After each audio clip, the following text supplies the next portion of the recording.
Te invitamos a comprometerte mes a mes y apoyar al DFI, Docencia Final Internacional. Tu donación es nuestro salario. Que Dios te bendiga. Nuestro cuarto video, nuestro cuarto tema que estamos dando respecto a la naturaleza de Dios, respecto a la eterna deidad o Trinidad divina. Vamos a analizar cada texto, cada rincón de la palabra de Dios donde claramente se nos enseña el desarrollo, el ministerio, la operación, la presencia, el protagonismo de las tres grandes personas que conforman la deidad. De igual manera vamos a ir desmantelando algunas falsas nociones, interpretaciones, vamos de alguna manera ir desarmando las falsas argumentaciones, las falsas interpretaciones que muchos hermanos nuestros lamentablemente cada vez son más, están confundidos respecto a este tema, se han dejado impresionar, ¿verdad?, por falsos maestros que intentan mostrarnos como nueva luz, algo que realmente es una antigua falsa luz. Esto es conocido en términos religiosos, en términos teológicos como herejías. Y luego vamos a, y me adelanto con esto, a una primicia, voy a generar un video que se va a denominar Contingencia 30, en el cual me voy a tomar unos 40 minutos para explicar las argucias o las estrategias que usan nuestros hermanos herejes o hermanos confundidos antideidad bíblica para poder de alguna manera persuadir o convencer o por lo menos confundir a nuestros hermanos cristianos, especialmente de la fe adventista. Así que vamos a dedicar ese video Contingencia 30 para desenmascarar 3 o 4 solamente como ejemplo de las astutas pero también básicas argumentaciones que ellos usan o estrategias para poder confundir. En realidad la estrategia básica es la confusión, ellos apelan a la confusión, ¿verdad? Y también vamos a analizar los peligros que conllevan justamente el adoptar estas posiciones que son tantas, como puntas tienes un erizo, como siempre digo, porque ni entre ellos se ponen de acuerdo. Y es impresionante darse cuenta, y es triste, porque cuando yo me expreso de esta manera o trato de describir el modus operandi de nuestros hermanos confundidos o herejes modernos, pues no estoy diciendo que son malos hermanos, cuidado, no son malos hermanos. Muchos de ellos han creído sincera y honestamente todo este cuento que el diablo ha vuelto a resurgir. Pero lamentablemente la ingenuidad no quita que sea efectivamente maliciosa sus interpretaciones o sus doctrinas. Y es nuestro deber, pues, reafirmar al remanente en los pilares de la fe cristiana universal. No solamente se está socavando lo que nosotros llamamos los pilares de la fe adventista, sino que también se está socavando los pilares del cristianismo, y eso es mucho más grave todavía. Es por eso que Dios, de alguna manera, nuestro gran Dios, por medio de la persona del Espíritu Santo, está moviendo y está inquietando a muchos de nosotros para levantar bandera, para levantar defensa, y contrarrestar con la palabra de Dios los herejes y herejías que se han vuelto a reeditar como si fuese la última luz. Y van a ver ustedes en la medida que vamos desarrollando este tema, porque esta es la cuarta transmisión. Falta mucho más todavía, estamos recién empezando este tema. Se van a dar cuenta ustedes que esto tiene una trascendencia crucial, determinante, en el sentido de que el objeto de las herejías en general, especialmente las herejías que tienen que ver con la naturaleza de Dios, con la deidad, ¿verdad?, o la Trinidad bíblica, pues tienen el siguiente objetivo. Lo han tenido, lo tienen y lo tendrán. El objetivo final de las herejías, en sus distintas variedades, matices, colores, fauna y flora de la que ellos gozan, pues tienen como objeto específicamente privar al cristiano, primero, de una conversión, segundo, de un avivamiento, tercero, participar de lo que nosotros llamamos como el fuerte pregón. El objeto de estas falsas doctrinas o de estos movimientos de reforma espurio, de avivamiento espurio, antideidad o antitrinidad bíblica, pues el objetivo es privar a la iglesia de la experiencia que necesita para pasar la crisis final que nosotros sabemos desde el punto de vista profético que tenemos que experimentar. Necesitaron los apóstoles de la manifestación plena de la persona del Espíritu Santo que descendió sobre ellos y produjo grandes dones y talentos que le permitieron realizar la obra. Bueno, el enemigo de Dios quiere impedir justamente que recibamos la lluvia tardía para terminar la obra. Y tiene que hacerlo introduciendo falsas teorías, introduciendo falsas creencias que privan de la experiencia espiritual que el pueblo necesita.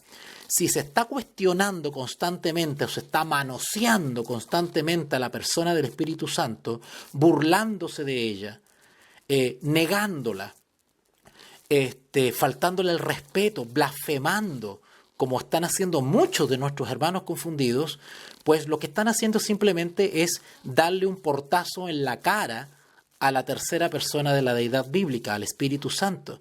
Y eso va a terminar simplemente condenándolos o autocondenándose, porque cuando se llegue a la etapa final del desarrollo del juicio investigador, que nosotros conocemos como el juicio de los vivos, pues a estos hermanos los va a sorprender ese momento como ladrón en la noche. Los va a sorprender creyendo en una deidad falsa, en una falsa noción de la naturaleza de Dios, porque han ignorado, han atacado, ya sea por ignorancia, ya sea sinceramente, ya sea adrede, han ignorado y han atacado y han menospreciado la influencia o del Espíritu Santo, creyendo que es otra cosa de lo que enseña la Escritura. Todo eso lo vamos a desarrollar en estas transmisiones. Así que paciencia, yo he tomado la decisión, el siguiente criterio, que es de ir desarrollando este tema tranquila y lentamente. Prefiero ir paso a paso, pero ir de alguna manera sentando las bases sólidas, bíblicas, para poder comprender algo que bíblicamente es tan sencillo, tan evidente, pero nuestros hermanos confundidos y herejes modernos pues quieren hacer una tormenta de un vaso de agua y lo han logrado acomplejar, han logrado traumar, han logrado prejuiciar la mente, el inconsciente de la iglesia contra una enseñanza claramente enseñada en la palabra de Dios y con argumentos tan básicos, tan simples, que simplemente caen a veces en la ignorancia cultural, incluso en la ignorancia histórica, que cuando aclaramos eso nos damos cuenta de las débiles argucias o estratagemas o árdides que ellos usan para poder primeramente confundirnos. El primer paso que ellos usan es la confusión, para después, de manera solapada, deslizarnos hacia sus diversas posiciones. Ya hemos hablado ya de las distintas posiciones teológicas o pseudo-teológicas que ellos intentan manejar. ¿Por qué? Porque tienen tantas posiciones como autores de herejías existen. Recuerden que estas antiguas herejías que ahora el diablo ha reeditado por medio de mentes perturbadas, pues esas herejías datan de a fines del siglo I o principios del siglo II, incluso hasta principios del siglo V. Estamos hablando de personaje tras personaje que se levantaba en el mundo cristiano con alguna bandera distinta, de alguna interpretación distinta, de alguna noción diferente que tenía de la naturaleza de Dios, ya sea de la persona de nuestro Señor Jesús, su naturaleza, su carácter, su origen. Otros cuestionaban la persona del Espíritu Santo, qué es persona, qué no es persona, que no existe, que sí existe. toda esa variedad de confusión religiosa o Babilonia religiosa, pues ha derivado en un abanico de posiciones y que hoy en día algunos ingenuos han captado y la están presentando de manera apasionada y fanática como si fuese la última revelación para el tiempo del fin. El zarandeo tiene un carácter impresionante. Recuerden a la mensajera del Señor cuando ella se expresa respecto a la apostasía alfa y omega, y cuando ella dice que la apostasía alfa era de una naturaleza impresionante, y ella se expresó de tal manera que dijo: temo por nuestro pueblo. O sea, el carácter y la naturaleza de la apostasía omega va a ser a tal nivel que el que no haya recibido el amor de la verdad en su corazón y haya experimentado la dirección pedagógica directa del Espíritu Santo, no estará resguardado frente a los agudos y astutos engaños de Satanás. Necesitamos tener esa experiencia. Cuando hablamos de la naturaleza de Dios o de la Trinidad bíblica, no basta con tratarlo como si fuese un tema científico, un tema académico, un tema intelectual. Para comprender el misterio de la Trinidad, el misterio de la deidad, claramente enseñada en la Biblia, se requiere de una experiencia espiritual íntima con nuestro Dios. También requiere de una actitud adecuada al acercarnos a este tema. No estamos hablando cualquier cosa, no estamos hablando de una fórmula algebraica, no estamos hablando de una fórmula química, ¿verdad? Aquí no estamos tratando los principios de la economía y cómo tratar de bajar la inflación y aumentar, ¿verdad?, la inversión. No estamos hablando de esas cosas técnicas. Si bien como seres humanos limitados echamos manos de ciertos factores técnicos para poder explicar un misterio, realmente lo que necesitamos es una actitud espiritual de vida. Y eso está reflejado justamente en nuestros textos bases que hemos usado en estos estudios, como por ejemplo Deuteronomio 29:29, ¿no? Lo vamos a repasar, ustedes se lo saben de memoria, ¿verdad? Las cosas secretas pertenecen a Jehová, mas las reveladas son para nosotros. O el apóstol Pablo cuando nos dice, ¿verdad?, que ahora vemos como por un espejo, pero después veremos claramente. El mensaje de la deidad o Trinidad bíblica es un misterio. Eso lo dejamos aclarado en transmisiones anteriores. Así que partimos de la base de que vamos a intentar comprender este misterio hasta donde Dios ha revelado. No vamos a ser soberbios y traspasar esa frontera, ese límite que Dios nos ha establecido. ¿Recuerdan cuando le daba el ejemplo del árbol del fruto del bien y del mal, de la ciencia del bien y del mal? ¿Se acuerdan? Era una especie de límite, ¿verdad?, a nuestra voluntad. Bueno, pasa lo mismo con esto. El misterio de la deidad tiene límites que Dios ha establecido. Lo que está escrito con palabras humanas, inspiradas, pero humanas, en la Escritura es para nosotros. Los autores bíblicos hicieron grandes esfuerzos intelectuales, siempre guiados e iluminados por el Espíritu Santo, pero eran hombres y dentro del vocabulario del lenguaje humano intentaron buscar las mejores expresiones para poder describir algo que es inexplicable, inefable, indecible. ¿Notaron las palabras que usé? Inefable, indecible. Esas palabras reflejan la magnitud de la grandeza de Dios, su grandeza, su santidad, su perfección, su eternidad, su infinitud. Y sin embargo, esas palabras quedan cortas. La palabra omnipotencia, omnisapiencia, omnipresencia, esas palabras, por más grandiosas que suenen, quedan cortas para humanamente, lingüísticamente, léxicamente, no bastan para describir la grandeza de este misterio. Así que, enunciado esto que acabo de decir, vamos a hacer un pequeñito repaso de lo que vimos ayer. Ayer nos adentramos derechamente al tema o entramos a una segunda parte de lo que tiene que ver con la característica o la naturaleza de nuestro Dios. ¿Se acuerdan del ejemplo del niñito que vimos? Cuando un adulto le pregunta al niñito, ¿cuántos dioses hay? Uno, le dice el niñito. ¿Cómo sabes esto?, le dice el adulto. Y el niño responde, porque solo hay espacio para uno, pues Él llena el cielo y la tierra. Qué lindo, ¿verdad? A veces es bueno tener esa actitud del niñito que ante la grandeza y la eternidad simplemente cree, porque Dios así lo dijo. ¿Ok? Así que vimos que Dios es uno. Sentamos como una base doctrinal escrita en toda la Escritura, que Dios es uno. Y vimos varios versículos bíblicos, entre ellos el versículo estrella, que no solamente era enseñado entre los hebreos, sino que también el mundo cristiano ha sostenido y defiende celosamente. Ese texto, ¿recuerdan que lo leímos allá en Deuteronomio capítulo 6, versículo 4? Cuando decía, oye Israel, Jehová tu Dios, Jehová uno es.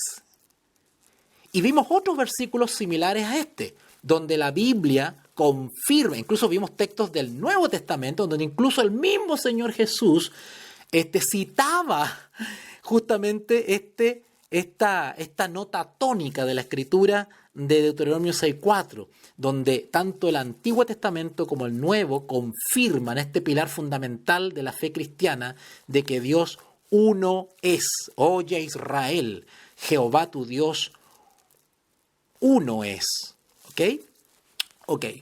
Sin embargo, también es un pilar fundamental del cristianismo el intentar comprender de cómo este Dios que es uno también está constituido por tres personas. Ese es la piedra de tropiezo en la cual están cayendo miles y miles y miles de hermanos cristianos o ex hermanos cristianos que se han alejado de la palabra de Dios para creer que han aceptado una nueva revelación, un nuevo evangelio, porque tropiezan en eso. Al no encontrar una explicación racional a este misterio de las tres personas de la deidad, ¿verdad? Pues comienzan a elucubrar explicaciones y comienzan a experimentar un hiperracionalismo. ¿Okay? Ya voy a dedicar a explicar eso del racionalismo y cómo usar la razón, porque efectivamente el excesivo racionalismo pues lleva justamente a eso, ¿okay? A forzar la Escritura intentándola dar una respuesta que la Escritura no ha dado sobre la naturaleza de Dios.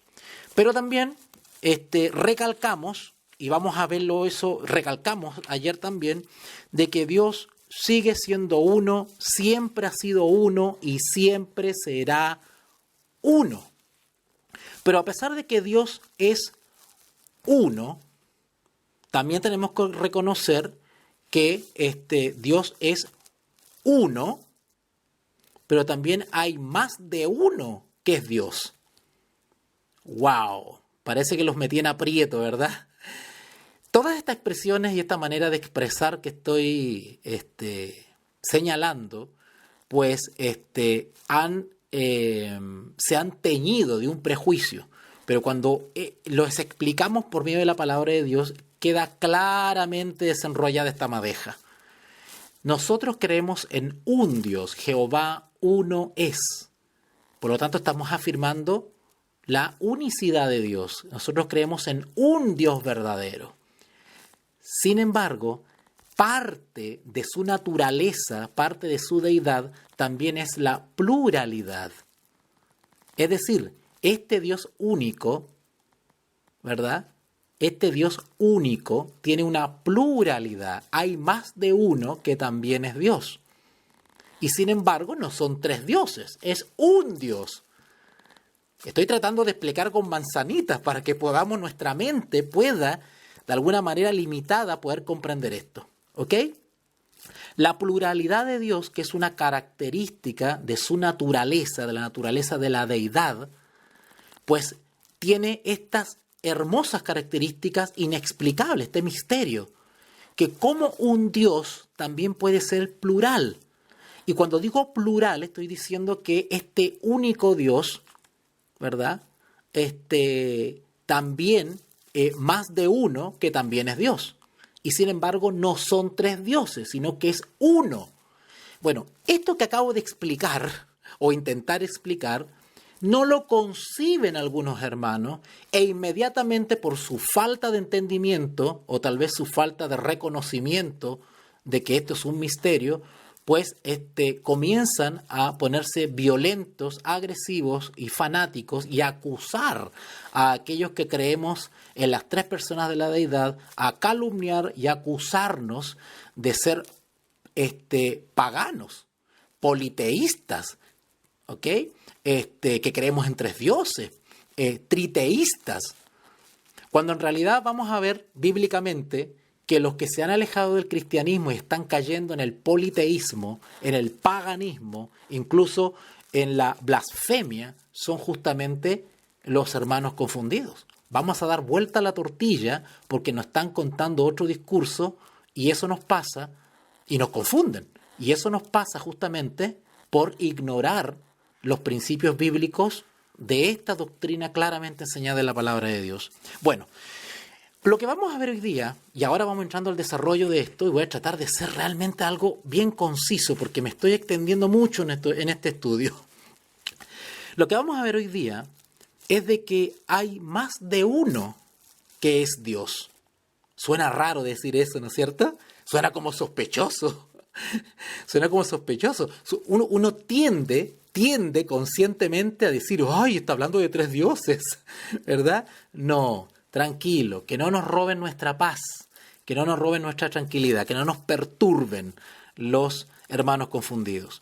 Ya voy a desarrollar esto cuando estoy diciendo que este Dios único, si bien es uno, también es parte de su naturaleza al reconocer de que hay más de uno que también es Dios. En eso consiste el misterio.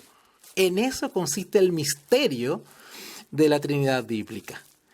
Ustedes recuerdan, y no vamos a ir a buscarlo para allá, porque así ahorramos un poquito de tiempo, pero recuerdan ustedes, son textos que todo cristiano conoce. ¿Recuerdan, por ejemplo, en Génesis capítulo 1? ¿Recuerdan esos textos? Ok. Recuerdan que ahí en Génesis capítulo 1, versículos 26 y 27. Si alguno de ustedes lo quiere buscar, pues amén por eso, ¿ya? Pero yo voy a ir resumiendo un poquitito para ir avanzando, porque si no me voy a extender mucho. Y solamente tengo una media hora más para poder transmitir.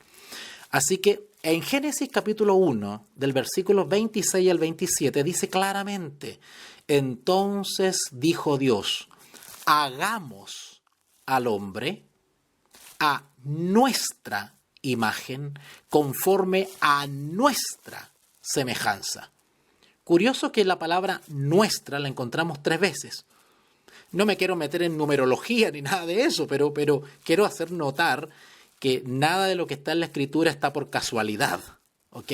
Ya vamos a ver que cuando los autores inspirados repiten 3 veces el nombre de Dios, ¿verdad? Pues algo nos quieren decir, porque la Trinidad bíblica está expresada en toda la Escritura, en toda la Escritura. Y una característica de la deidad es de que no siempre está expresada explícitamente en la Escritura, no siempre. De ahí el falso argumento de algunos hermanos herejes que dicen, ay no, yo solamente ahí veo 2, dicen, solamente veo 2, ¿ve? Entonces no existe el tercero. Son tan simplistas, pero no ven el resto de la Escritura donde está implícito en cada texto, en cada relato, la operación de las 3 personas de la deidad. Eso lo vamos a ir descubriendo en la medida que vamos desarrollando el tema. Vamos a ir estudiando esto con unos prismáticos mucho mejores de los que tienen nuestros hermanos confundidos, que al parecer tienen unos lentes que no le están haciendo bien, ¿verdad? Parece que les falta aumento. Recuerden entonces en Génesis 1, 26 y 27 que dice, entonces dijo Dios, hagamos al hombre a nuestra imagen, conforme a nuestra semejanza. Noten que el hagamos, nuestra, y después de nuevo nuestra, está en plural, es decir, más de uno. Por eso que le estaba hablando de que este Dios único también es plural, porque más de uno es Dios. Sin embargo, sigue siendo un Dios. Jehová uno es. Sin embargo, la Escritura nos enseña claramente la pluralidad de Dios como parte de su esencia, de su persona, de su naturaleza, ¿ok? O de su sustancia, ¿verdad? Entonces, pues, y si ustedes siguen analizando Génesis, por ejemplo, y creó Dios al hombre a su imagen, termina diciendo el texto. Ahora, las palabras que he resaltado como hagamos, nuestra, pues muestran que Dios es uno, pero no está solito. Nuestro Dios, que es uno, no está solo, está hablando con otros, está interactuando con otros. La palabra otro es otro término que también se usa incluso en el Nuevo Testamento para señalar algo distinto, otro, diferente al que se está refiriendo, otro. Cuando dice hagamos a nuestra, pues Dios no está solo, está en comunión con otros en un mismo propósito. Los versículos, estos que acabo de mencionar de Génesis, enfatizan, y de hecho en esos versículos está justamente, están insertos estos principios, tanto la unidad como la pluralidad de Dios. Yo creo que ustedes se empiezan a familiarizar con este vocabulario. Ahora usted me va a decir, y ese es otro argumento básico, simploide, que usan nuestros hermanos confundidos o herejes, y dicen, ay, pero la palabra pluralidad no está en la Biblia. Hermano, eso es de una ignorancia increíble. Yo a veces cuando escucho ese tipo de argumentos, escucho con mucho cariño a los hermanos, porque se basan en algo tan básico como decir, no, pero es que la palabra pluralidad no está en la Biblia, así que por lo tanto Dios no es plural. ¿Ah? No hay una tercera persona, ¿verdad? Dios es uno y basta, no hay tres personas. Y se cierran, eso se llama fanatismo. ¿Y por qué está mal esa actitud? Porque dentro del lenguaje humano, dentro del léxico humano, dentro de del vocabulario limitado que tenemos los seres humanos, de alguna manera, Dios nos ha dado esa capacidad intelectual para poder, con palabras limitadas y finitas, explicar un misterio al cual no existen palabras para describirlo. Volvemos a lo mismo, ¿se dan cuenta? Entonces, al mismo tiempo que ellos atacan por ignorancia el hecho de que uno intente explicar la deidad con palabras que no están en la Escritura, no quiere decir que esas palabras que no están en la Escritura contradicen lo que está en la Escritura. Lo que hacen estas palabras, por ejemplo, como la pluralidad, es simplemente pues reforzar, ampliar, describir lo que ya está claramente descrito en ella. ¿Vale? Es un principio. Ok. Por ejemplo, pues, los textos de Génesis que acabamos de leer están describiendo justamente tanto la unidad como pluralidad de Dios. ¿Ya? Y si ustedes avanzan unas páginas más ahí en el Génesis, en el capítulo 3, el versículo 22, Génesis 3, 22, ustedes se van a dar cuenta ahí, qué hermoso lo que está ahí. Dice, y dijo Jehová Dios, ¿ok? Y dijo Jehová Dios, ¿cuántos hay ahí? Uno, ¿verdad? Ahí se está declarando la unidad de Dios o la unicidad de Dios. Jehová uno es. Y dijo Dios. 2 puntos.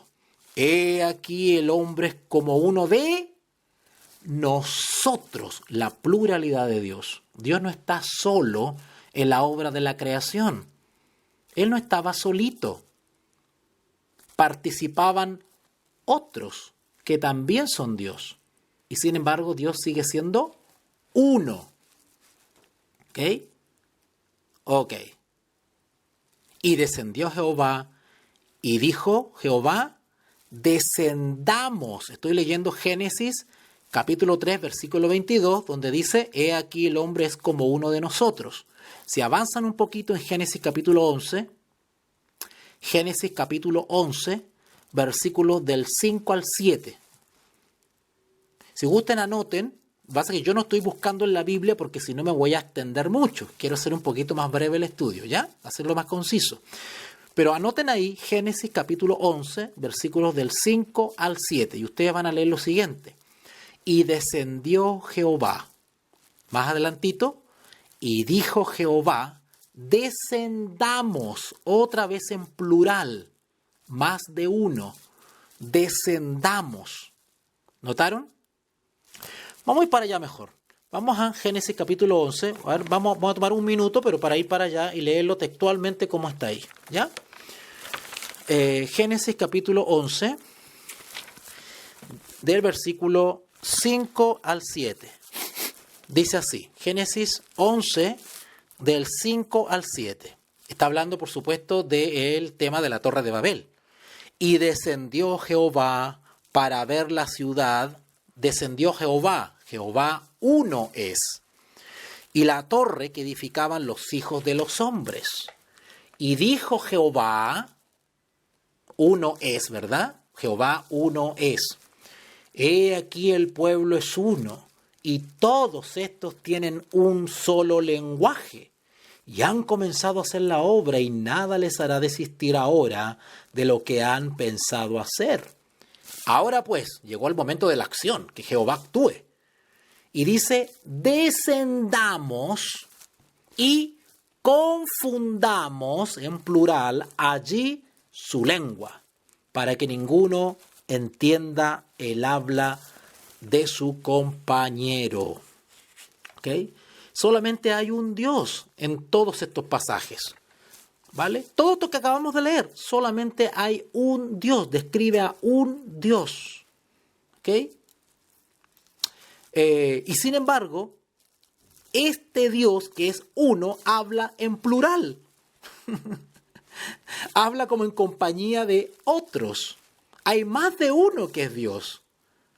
Así fue que siglos más tarde Isaías oyó a Jehová decir, si ustedes van a Isaías capítulo 6, versículo 8, Isaías capítulo 6, versículo 8, mejor los voy a buscar acá para leerlos textualmente, ¿ya? Isaías capítulo 6, versículo 8. Si ustedes ven el contexto, está hablando de la visión y el llamamiento de Isaías. Después dice así, Isaías 6, 8. Después oí la voz del Señor que decía, ahora va a hablar el Señor, uno es, ¿ok? ¿A quién enviaré? ¿Y quién irá por nosotros? Notan que el que habla es un Dios. Y sin embargo se expresa en plural. ¿Ok? Entonces respondí yo, o sea, Isaías, heme aquí, envíame a mí. Isaías iba en representación de los tres grandes poderes de la deidad bíblica. ¿Vale? Ahora, la profecía de Isaías reveló algo impresionante y lo podemos ver en otros lugares. Porque Dios le dijo a Israel que el Señor daría una señal, que sería un hijo nacido de una virgen. Esos versículos parece que se nos olvidan a veces y no le hemos tomado la debida atención. Si ustedes van a Isaías capítulo 7, ahí más adelantito, 7:14, dice así, Isaías 7:14.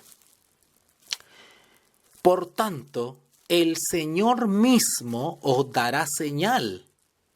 He aquí que la Virgen concebirá y dará a luz un hijo. ¿Notaron?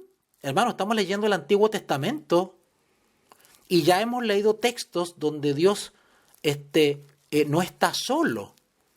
habla en plural. ¿Ok?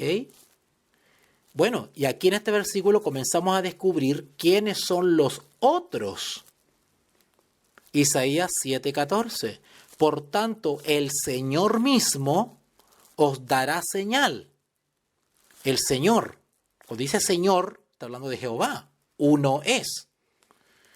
He aquí que la Virgen concebirá y dará a luz un hijo. Otro. ¿Y cómo se llamará? Emanuel. ¿Y qué significa Emanuel? ¿Qué significa Emanuel? Dios con nosotros. A este otro que se iba a manifestar entre los seres humanos en un tiempo futuro, porque este es un texto mesiánico que anuncia el nacimiento del Mesías, de Jesús de Nazaret. Y a Jesús se le llama, por inspiración de Dios, se le llama o se le da el nombre de Dios también. Dios. Si este hijo no fuese Dios, sería una blasfemia. Sin embargo, por la fe creemos que este hijo es Dios que iba a venir al mundo. ¿Se dan cuenta que ya tenemos ya a los otros? Por eso que Jehová, en los textos anteriores que leímos, se expresa en plural, porque Él nunca estuvo solo en la obra de la creación y desde la eternidad, porque es nuestro Dios único. Sin embargo, hay más de uno que es Dios, porque una característica de la naturaleza de la deidad o de nuestro Dios creador es que también tiene una pluralidad. ¿Ok? Ok. Vamos asimilando todas estas expresiones, ¿vale? Si ustedes van a Isaías 9, vamos más adelantito, vamos a quedarnos pegados un poquitito en Isaías. En Isaías capítulo 9, versículo 6, Isaías capítulo 9, versículo 6, dice así. También esto es parte de una profecía mesiánica. Cuando usted lee el contexto de Isaías 9, está hablando del nacimiento y el reinado del Mesías. Hermanos, estamos viendo textos que se escribieron con siglos de anticipación antes del nacimiento de nuestro Señor Jesús. Y sin embargo, podemos ver expresiones claramente descritas respecto a la pluralidad de Dios. ¿Ok? Dice así el versículo 6, Isaías 9:6. Porque un niño, o sea, el Hijo, Emanuel, que está anunciado en el capítulo anterior, porque un niño nos es nacido. Esto ya estaba profetizado, ¿verdad? Hijo nos es dado. El principado sobre su hombro, y se llamará su nombre admirable, consejero, Dios fuerte, Padre eterno. No solamente a este niño que iba a nacer, o sea, nuestro Señor Jesús, se le llama Emanuel, Dios con nosotros, sino que se le llama Padre eterno. ¡Wow! Príncipe de paz, consejero, Dios fuerte. No solamente Dios con nosotros, sino Padre eterno y Dios fuerte. ¿Se dan cuenta ahora que la Biblia enseña ese principio de la pluralidad? Hay más de uno que también es Dios y sin embargo sigue siendo uno, porque Jehová Dios uno es. ¿Ok? ¿Cómo entender eso?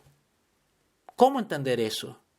Bueno, quienes no aceptan que esto es un misterio que escapa a nuestra racionalidad, pues justamente cometen el error de traspasar esos límites, y es por eso que los tenemos hoy día simplemente apostatados del cristianismo, creyendo que todavía son cristianos. Interesante. ¿Ok? Ahora, ¿cómo podría Dios enviar a Dios? ¿Cómo podría Dios enviar a Dios si no hubiera más de una persona que fuese Dios? ¿Verdad? Si comenzamos un poquito a racionalizar esto, diríamos, ok, nació un niño que la Escritura le dice que es Dios, Padre eterno, Dios fuerte. Entonces, ¿cómo? Quienes afirman que Dios solamente es uno, se van a ese extremo que es uno y no puede ser plural, entonces, ¿quién es el Hijo? ¿Es Dios? Sí. Bueno, ¿y el Padre dónde quedó? ¿Se dan cuenta este misterio? Ahora, derivado de esta pequeña reflexión que hice, han derivado una cantidad de interpretaciones increíbles. ¿Han escuchado ustedes el famoso Arrio? El famoso Arrio, los arrianos. Bueno, ellos tenían un problema justamente con la naturaleza del Hijo, porque se metían en estos versículos y no concebían, no podían humanamente entender cómo en nuestro Dios único, oh Jehová, Israel uno, oh Israel, Jehová uno es. Y después resulta que nace un niño en Belén y la Biblia, por inspiración divina, le atribuye los títulos de Padre eterno, Dios fuerte, príncipe de paz. Y así esto se lo han preguntado y preguntado miles de personas. Y al no aceptar lo que la Escritura claramente dice, pues comienzan justamente a elucubrar interpretaciones y nociones privadas de lo que dice la inspiración. ¿Ok? Sin embargo, no debemos olvidar los versículos de Isaías que acabamos de leer. El mismo libro insiste en que no hay Dios excepto ese. Hay un Dios a quien Israel adoraba. Un Dios. No obstante, hay más de uno que es Dios. ¿Se entiende ahora lo que estoy tratando de explicar? Hay un Dios. No obstante, la misma Escritura nos enseña que hay más de uno que también es Dios. ¿Verdad? En este caso, el niño que había de nacer. De modo que el Antiguo Testamento nos habla de Dios ungiendo a Dios. ¿Cómo es eso? Dios ungiendo a Dios.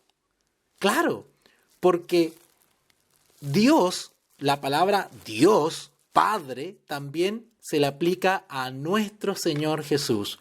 Si ustedes ven en Salmo 45, vamos para allá. Salmo 45, ahí se me perdió, vamos para allá. Salmo 45, miren qué lindo. Salmo 45, versículos 6 y 7.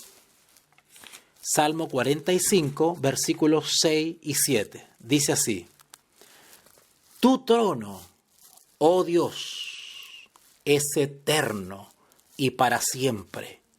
Cetro de justicia es el cetro de tu reino. Has amado la justicia y aborrecido la maldad. Por tanto, te ungió Dios, el Dios tuyo, con óleo de alegría más que a tus compañeros. Ungió, el ungido. Vuelvan al versículo 6. Tu trono, oh Dios. ¿Saben a qué se está refiriendo el autor bíblico cuando dice acá, oh Dios? Tu trono, oh Dios. ¿Saben a quién se le está atribuyendo ese oh Dios? Al Hijo, al Mesías, a Jesús. Volvamos a leer. Tu trono, oh Dios, es eterno y para siempre. Cetro de justicia es el cetro de tu reino. Has amado la justicia y aborrecido la maldad. ¿Notaron que estos son, por decirlo así, actitudes o sentimientos que comparte tanto el Padre como el Hijo? El hecho de amar la justicia y aborrecer la maldad también eran parte del carácter de nuestro Señor Jesús. O son, perdón, parte del carácter de nuestro Señor Jesús. Y note lo que dice después. Por tanto, hablando de este oh Dios, del trono de este oh Dios, ¿qué se dice? Por tanto, como tú amas la justicia y aborreces la maldad, por tanto, te ungió Dios, este es el Padre, te ungió Dios, el Dios tuyo, con óleo de alegría más que a tus compañeros. ¿ok? Yo sé que para algunos estos textos son desconocidos, nunca lo habían leído o nunca lo habían analizado, pero tómense la libertad de ir a cualquier comentario bíblico y van a confirmar lo que estoy explicando, ¿ya? Es bueno que tengamos el factor sorpresa, el factor novedad, ¿verdad? El factor asombro. Es bonito eso porque eso nos lleva justamente a gozarnos en la palabra de Dios por las expresiones y estamos extrayendo el mensaje de la deidad en cada texto. Del Señor Dios y su Espíritu enviado a uno que es Dios mismo. ¿Cómo? Dios y su Espíritu enviando a uno que es Dios mismo. A ver, vamos a leer eso ahora. Isaías 48, un poquito más adelante.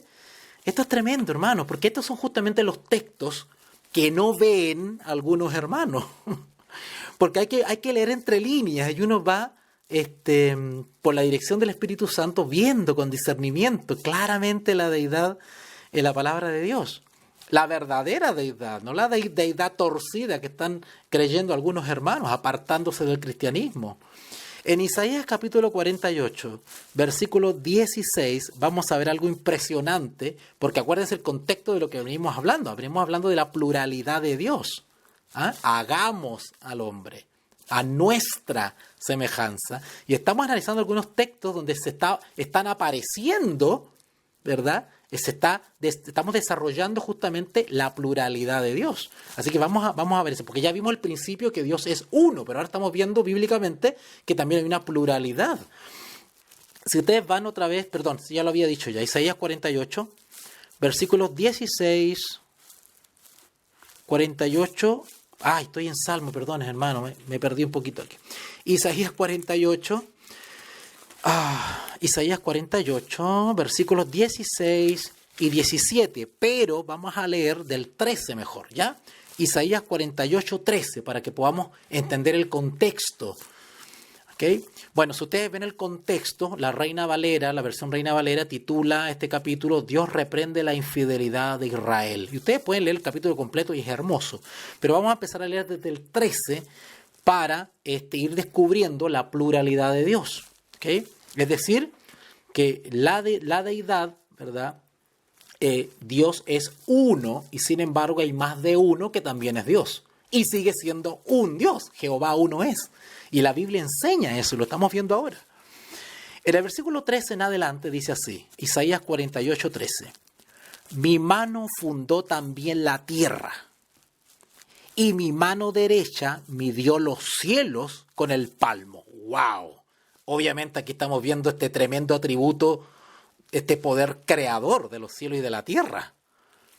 Mi mano fundó también la tierra, y mi mano derecha midió los cielos con el palmo. Al llamarlos yo, comparecieron juntamente. Juntaos todos vosotros y oíd. ¿Quién hay entre ellos que anuncie estas cosas? ¿Qué cosas? Bueno, esto, que la mano de Dios fundó también la tierra y la mano derecha midió los cielos con el palmo. Versículo 14. Juntaos todos vosotros y oíd. ¿Quién hay entre ellos que anuncie estas cosas? Aquel a quien Jehová amó, noten, aquel, ya van a ver ustedes quién es este aquel a quien Jehová amó, ejecutará su voluntad en Babilonia, y su brazo estará sobre los caldeos. Yo hablé, y le llamé, y le traje, por tanto será prosperado su camino. Y ahora viene el 16 y el 17, que es el que quiero que analicemos. Acercaos a mí, oíd esto. Noten ahora, pongan atención. Desde el principio no hablé en secreto. Claro, porque Jehová no hará nada sin que revele su secreto a sus profetas, ¿verdad? Desde el principio no hablé en secreto. Desde que eso se hizo, ¿qué cosa se hizo? ¿Qué cosa se hizo? Versículo 13. Mi mano fundó también la tierra y mi mano derecha midió los cielos con el palmo. Versículo 16. Acercaos a mí, oíd esto. Desde el principio, o sea, allá en la creación, no hablé en secreto. Desde que eso se hizo, allí estaba yo. ¿No les parece esto parecido a San Juan capítulo 1? Que el verbo era desde el principio. Desde que eso se hizo, allí estaba yo. Y ahora me envió Jehová el Señor. ¿Cómo? Ahora envió Jehová a uno que estaba desde el principio.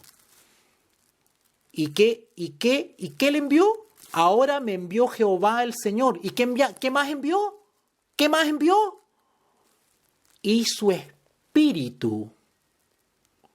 ¿Cuántos estaban en la creación? Y que gatilló las expresiones de hagamos a nuestra. Si ustedes van a cualquier comentario bíblico, se van a dar cuenta de quién estamos hablando acá en el versículo 16, hermanos. Está hablando de Cristo. Espíritu. ¿Cuándo se cumplió esta profecía? Ahora me envió Jehová el Señor y su espíritu. ¿Notaron que hablamos que Jehová uno es? Pero también hay profecías que hablan de otro, el Hijo que había de nacer, Emanuel, Dios eterno, Padre, Príncipe de paz. Y resulta que ahora entra en escena también el Espíritu. Isaías capítulo 11, vamos para allá. Isaías capítulo 11, versículo 2. Vamos a retroceder un poquito. Para el que no le quedó claro. Gócense en la palabra de Dios. No dejen que nadie nos perturbe, hermanos. No se dejen confundir. Esto es tan lindo, es tan hermoso que no tiene por qué perturbarnos. Esto tiene que, al contrario, traernos gozo a nuestro corazón de conocer más y más a nuestro Dios de la palabra. ¿Vale? Esto debería provocar en nosotros un avivamiento espiritual, una consagración, un asombro al conocer como nunca antes al Dios eterno en el cual hemos depositado nuestra fe y nuestra vida. Bueno, vamos a Isaías capítulo 11. Isaías capítulo 11, versículo 2. A ver qué dice. Isaías capítulo 11, versículo 2. Si ustedes se fijan en el contexto de Isaías capítulo 11, también está hablando del reinado del Mesías. Son profecías mesiánicas donde se está hablando de otro. ¿Ok? Se está hablando del Hijo, de Manuel, del Padre eterno. ¿Ok? En el fondo, ¿qué estamos haciendo con estos textos? Estamos describiendo lo que dije al principio, la pluralidad de Dios. ¿Se dan cuenta que no hay que tenerle miedo a estas palabras? Son palabras humanas que Dios nos ha dado la capacidad intelectual de poder desarrollar para describir, para enseñar, para ser verdaderos maestros de la palabra y poder de alguna manera pues enseñar en algo hasta donde se puede el misterio de la deidad. ¿Ok? Bueno, el versículo 2 dice así, Isaías 11, 2. Podríamos leerlo completo, pero vamos a ir justamente donde tenemos que ir nomás. Y reposará sobre él. ¿Quién es él? Jesús, el Mesías que habría de venir. Él, y reposará sobre él, ¿qué cosa? El Espíritu de Jehová. Quiero explicar otra vez esta expresión de Espíritu de Jehová que nuestros hermanos confundidos o herejes modernos tergiversan, malinterpretan. Esto del Espíritu de Jehová simplemente es un nombre bíblico que se le da al Espíritu Santo. Eso es todo. Ahora, ¿cómo lo malinterpretan nuestros hermanos confundidos? Que como dice el Espíritu de, el de lo entienden,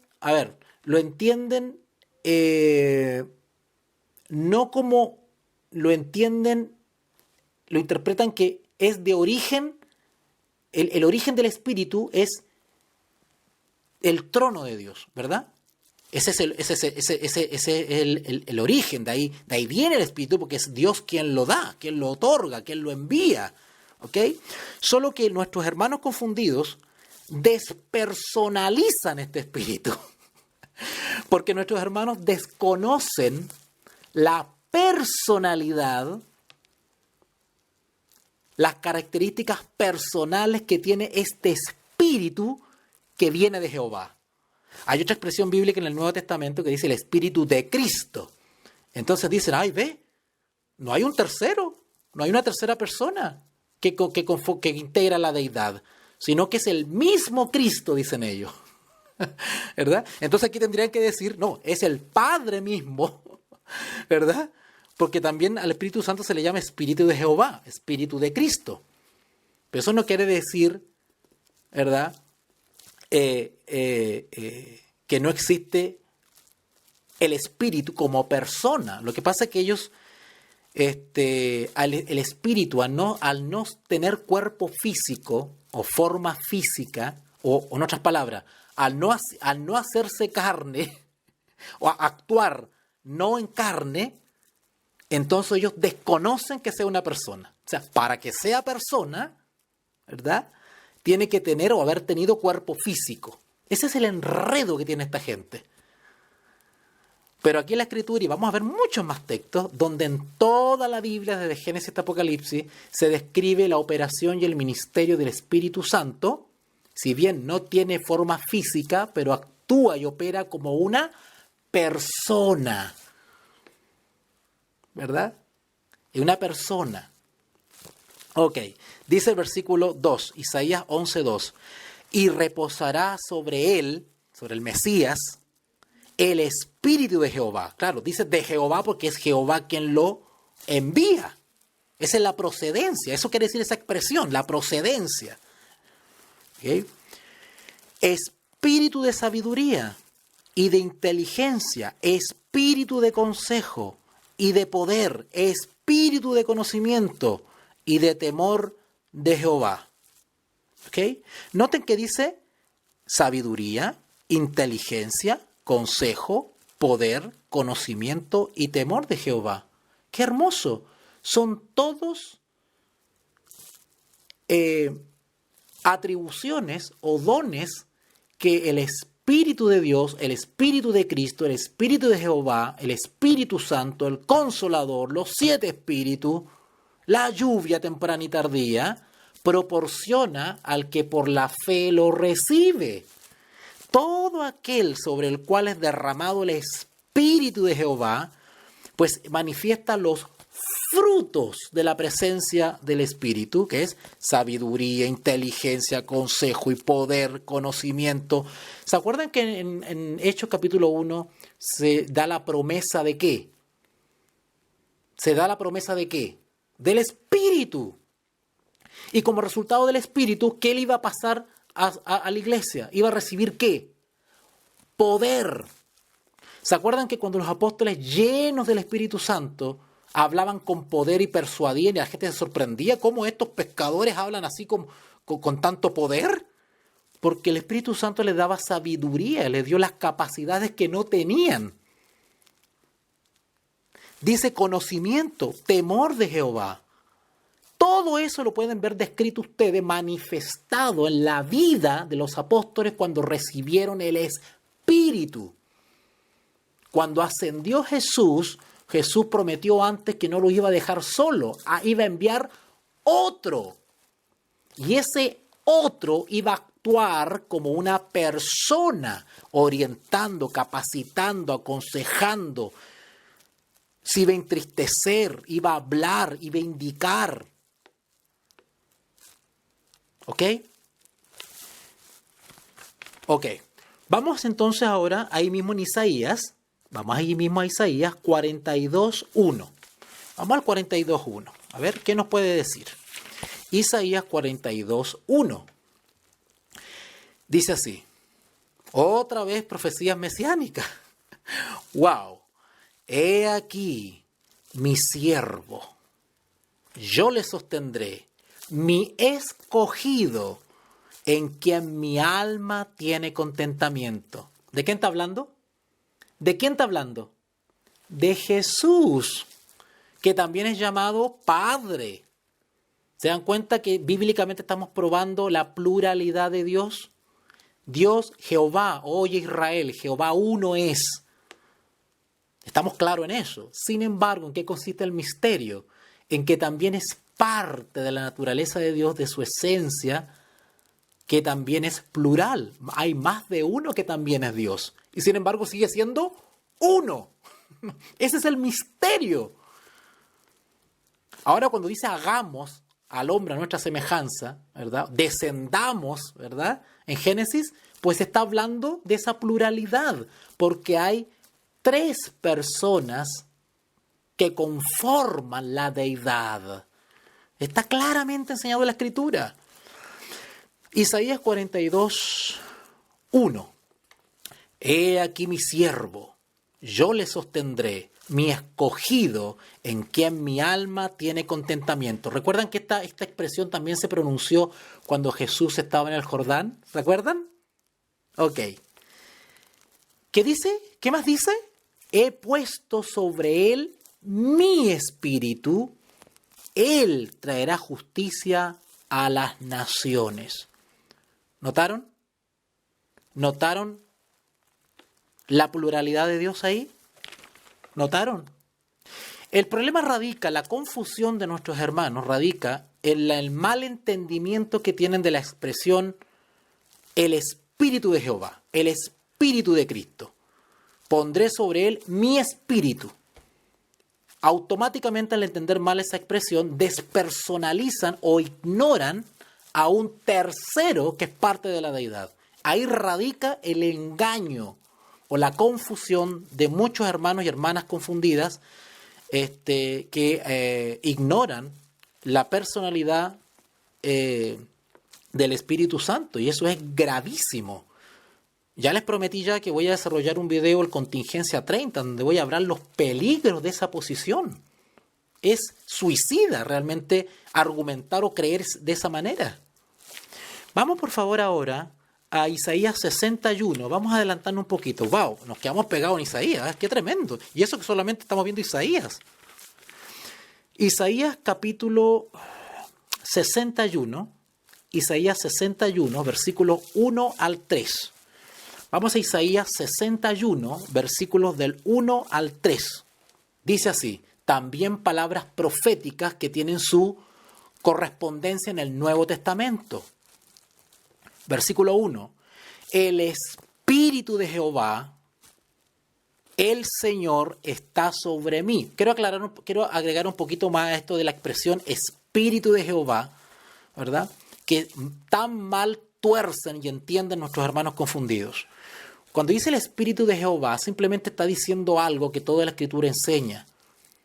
La plena deidad, las 3 personas que conforman la deidad, provienen de un mismo lugar, de una misma fuente, por decirlo así, de un mismo Dios. Lo que está diciendo simplemente la expresión el espíritu de quiere decir que no viene de Isis, no viene de Horus, no viene de Buda, no viene de Krishna, no es cualquier espíritu, no es un espíritu inmundo, no es un espíritu falso, sino que es el espíritu del Dios verdadero. Esa es la procedencia, lo que cuando dice Espíritu de Jehová está señalando la procedencia. Sin embargo, algunos malinterpretan esto y vuelvo a repetir, lo despersonalizan al Espíritu. Impresionante. Yo no sé cómo entienden estas personas esto. Dice así, versículo 1. Isaías 61, 1. El Espíritu de Jehová, el Señor, está sobre mí. ¿Notaron?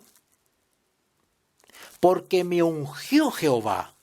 De hecho, estas palabras están mucho más ampliadas en Mateo capítulo 3. Porque en el capítulo 3 de Mateo está mucho más delimitada en las 3 personas de la deidad.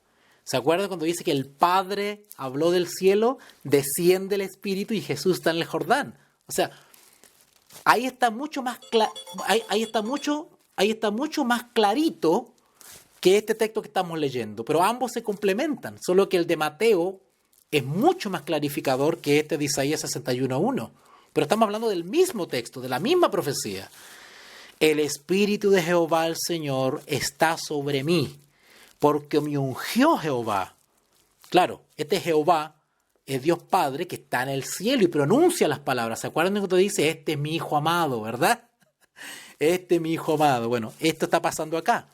El Espíritu de Jehová, el Señor, está sobre mí, porque me ungió Jehová, me ha enviado a predicar buenas nuevas a los abatidos, a vendar a los quebrantados de corazón, a publicar libertad a los cautivos y a los presos, apertura de la cárcel, a proclamar el año de la buena voluntad de Jehová y el día de la venganza del Dios nuestro, a consolar a todos los enlutados. Y el versículo 3, a ordenar que a los afligidos de Sión se les dé gloria en lugar de ceniza, óleo de gozo en lugar de luto, manto de alegría en lugar del espíritu angustiado, y serán llamados árboles de justicia, plantío de Jehová para gloria suya. ¡Qué hermoso! Si ustedes van a Mateo capítulo 3, versículo 16, que es el texto que le estaba señalando, pero lo vamos a leer igual para que ustedes confirmen, porque Mateo 3 no es más que una repetición y clarificación del texto de Isaías 61.1. Vamos a Mateo capítulo 3. Hermano, yo lo veo tan claro esto, realmente. Y vuelvo a repetir, cuando uno lee estos textos tiene que ver con la sencillez de un estudiante. Porque si estamos con esa ínfula de hiperracionalismo, ¿verdad? Es que no me cabe en la cabeza, es que hay algo más, y estamos con esas cosas, pues vamos a empezar a ver cosas que el texto no dice. Pero tenemos que ver el texto en relación con los mismos textos, ir encadenando los textos y se nos va ampliando el entendimiento. En Mateo capítulo 3, versículo 16, Mateo 3:16 dice así: y Jesús, después que fue bautizado, subió luego del agua, y he aquí los cielos se abrieron, fueron abiertos, y vio al Espíritu de Dios, ¿notaron? El Espíritu de Dios que descendía como paloma y venía sobre él. Todo este texto es cumplimiento de los textos mesiánicos que acabamos de leer ya hace unos minutos. Y hubo una voz del cielo que decía: este es mi Hijo amado en quien tengo complacencia. Dios Padre pronunciando las palabras desde su trono y enviando al otro, enviando al Consolador sobre su Hijo para ungirlo y poder dotarlo de poder, sabiduría, conocimiento, ¿verdad? Porque como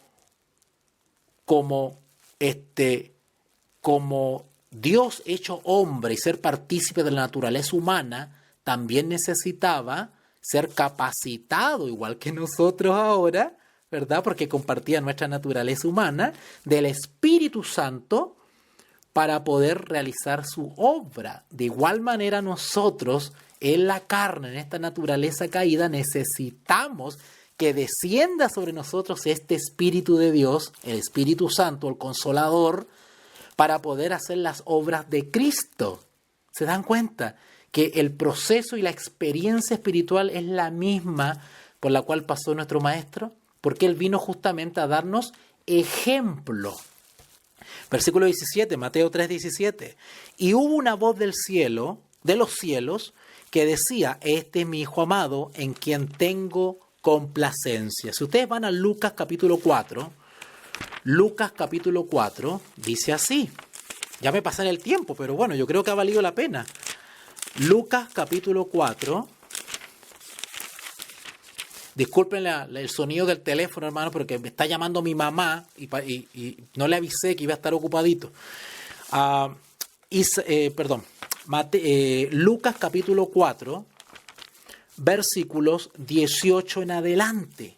¡Ay, gócense, hermano, con esto! Den gloria a Dios con esto. Miren qué lindo. Lucas 4, 18 al 21. Son palabras de Jesús. Algunas versiones bíblicas están rojito. Eso quiere decir que son palabras que Jesús pronunció. Dice así: el Espíritu del Señor está sobre mí, por cuanto me ha ungido para dar buenas nuevas a los pobres. Me ha enviado a sanar a los quebrantados de corazón, a pregonar libertad a los cautivos y vista a los ciegos, a poner en libertad a los oprimidos, a predicar el año agradable del Señor. Y enrollando el libro, le dio al ministro y se sentó. Y los ojos de todos en la sinagoga estaban fijos en él. Y comenzó a decirles: hoy se ha cumplido esta escritura delante de vosotros. Qué lindo, ¿verdad? Quiero agregar un pequeño paréntesis a esto, porque nuestros hermanos confundidos, como no hayan de dónde atacar el misterio de la deidad o la Trinidad bíblica, pues se agarran de cosas increíbles. No hay uno, ni dos, ni tres, ni la primera, ni la segunda, ni la tercera persona. En la Biblia no dice eso de que uno es primero, uno segundo y uno tercero. Miren los argumentos infantiles. Cuando estudiamos de Génesis a Apocalipsis, comenzamos a ver el desarrollo de la naturaleza de Dios de manera maravillosa. Dios creador en los cielos, pero llega un momento en que Él va anunciando el ministerio notable de su Hijo, ¿verdad? Entonces, del punto de vista de la aparición histórica, por decirlo así, Jesús es el segundo. No el segundo, cuando digo segundo no estoy diciendo que le estoy rebajando. No, porque Dios es uno, Jehová, Israel, Jehová uno es. Solo que en la manifestación histórica, en el relato bíblico, pues va cobrando maravillosa manifestación, protagonismo, ¿verdad? Cada una de las personas de la deidad. Llegó un momento en la historia en que Dios se hizo carne, ¿verdad? Entonces por eso hablamos de segunda persona, ¿ok? Y eso no es nada malicioso, pero todos los hermanos confundidos intentan ponerle ese manto de sospecha, ¿verdad? No, cuando decimos segunda persona no estamos rebajando a nadie, solamente lo estamos de alguna manera individualizando a las personas de la deidad en base, ¿verdad?, a su manifestación histórica, ¿verdad?, cronológica. Eso estamos haciendo, nada más, es tan inocente como eso. Y por supuesto, después que nuestro Señor Jesús ascendió a los cielos, pues resulta que cobra protagonismo otro, que se llama el Consolador, ¿verdad? Y que estará con nosotros hasta el fin. Por eso se habla de el tercero, la tercera persona, ¿ok?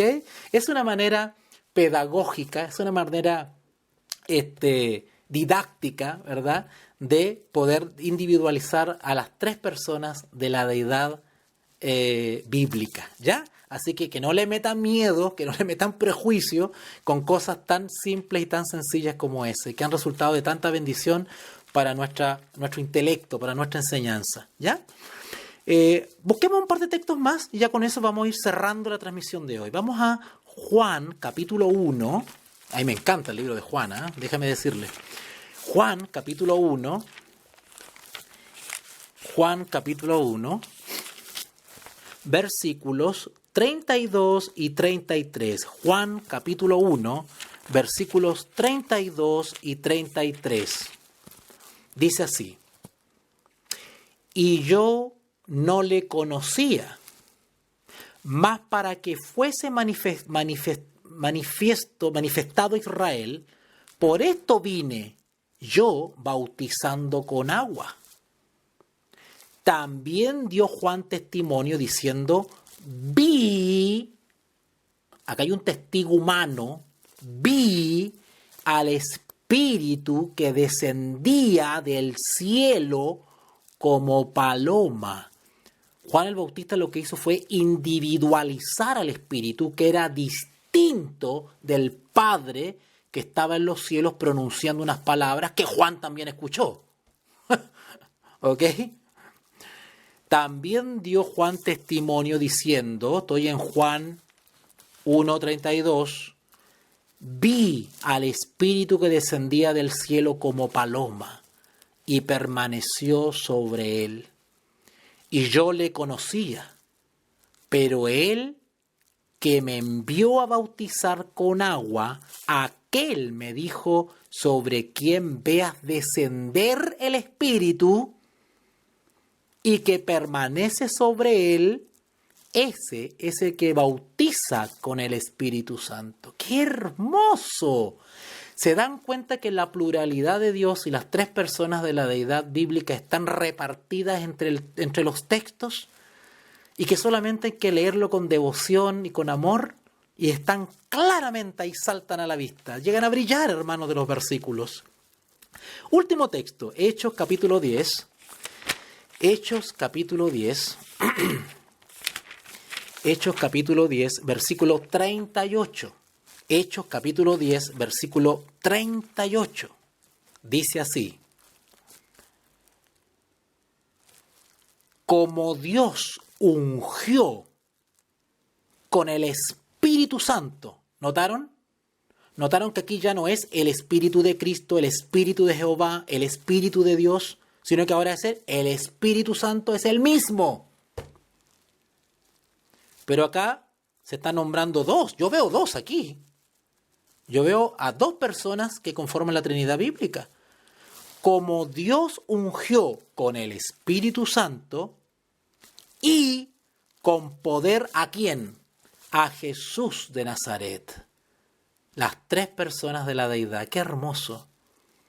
Y cómo éste anduvo haciendo bienes y sanando a todos los oprimidos por el diablo, porque Dios estaba con él, su presencia, o sea, el Espíritu de Jehová. Qué hermoso, ¿verdad? ¡Qué misterio! ¡Qué misterio! ¡Qué misterio! ¡Wow!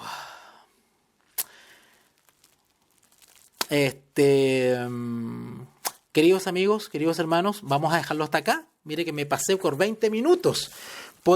Se me queda en el tintero 2 o 3 versículos más. Quizás los podríamos ver en la próxima transmisión a modo de introducción. Para no extenderme mucho más, no quiero aburrirlos, no quiero que se queden dormidos. Así que vamos a dejar estos 2 o 3 versículos que restaron para la próxima transmisión, que avisaré oportunamente a través de nuestro grupo oficial de WhatsApp. ¿Ok? Así que, hermanos míos, yo espero que les haya gustado, que haya sido de su agrado, que de alguna manera haya ampliado su vista espiritual para ver claramente la Trinidad bíblica, este gran misterio hermoso de los tres grandes poderes del cielo que están ansiosos de poder influir de manera plena en nuestra vida. Qué lindo conocer a nuestro Dios, acercarnos limitadamente a través de la Escritura, para conocer la naturaleza de nuestro Dios, hermanos. Así que yo les ruego que me acompañen ahora a orar. Vamos a orar, ¿sí les parece? Vamos a orar para darle gracias al Señor por este maravilloso estudio bíblico que va afirmando nuestra fe cristiana y no movernos hacia la confusión religiosa, hacia Babilonia. ¿Ok? Vamos a orar. Bendito y Dios Padre que mora en las alturas de los cielos, gracias Señor porque sentimos un gozo en nuestro corazón al comprender tu palabra, al entender en algo, con este lenguaje humano limitado, la maravilla de tu grandeza, la maravilla y eternidad de tu santa deidad. Padre, gracias porque hemos visto claramente entre los versículos a estas tres hermosas personas que conforman la deidad. Gracias, Padre, por aprender, por darnos a conocer estas cosas. Padre, gracias, te lo rogamos encarecidamente, que cada una de las personas que está siguiendo esta transmisión y estos estudios bíblicos puedan ver en su vida realmente una obra de transformación maravillosa, obrada por la tercera persona de la deidad, el Espíritu Santo. Gracias, Padre, por esta bendición. Gracias por la sana doctrina que tú nos enseñas en tu palabra. Protégenos. Te rogamos que nos protejas de la confusión, del zarandeo, de los árdides de los enemigos de tu religión, de tu palabra. Padre, todo esto te lo pedimos no porque haya méritos en nosotros, sino solamente por los méritos de Jesucristo, nuestro Salvador y Rey. Amén.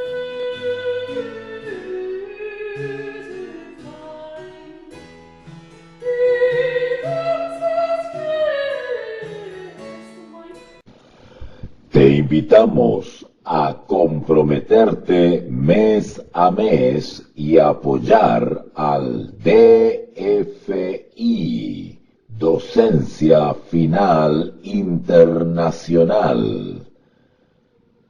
Tu donación es nuestro salario. Que Dios te bendiga.